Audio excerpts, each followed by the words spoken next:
Hey people, so I have discovered seriously the best reality TV series that you could possibly watch on Netflix, and it's called Keeping Up with the Kardashians.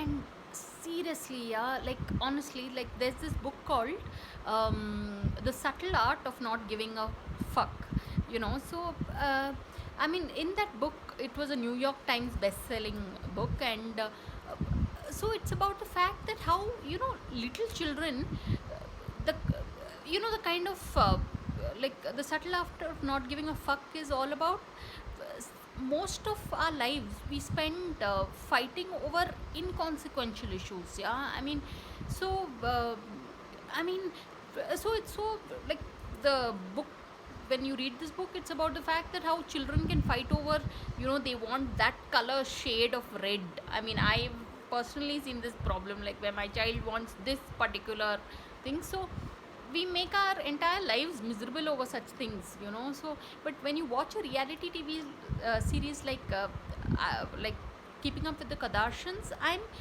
pleasantly shocked to find that this family is so successful simply since even the biggest of issues they just let it pass, and no wonder. I mean, actually, the Kardashian Jenner family is, they have 10 children, yeah, between themselves. Bruce Jenner, who's now become a woman, right? I mean, Bruce Jenner has gone for a gender realignment surgery or whatever. But you'll have to watch this Keeping Up with the Kardashians. They are just 20-21 minute long episodes, but it will open your mind to the fact that out in the world people let such big issues pass. So why are we getting hung up on, oh, he said this, she said this? Oh my god, you can like ruin your life over some silly sort of issue. It really makes one think. So on that note, thanks for watching and please subscribe.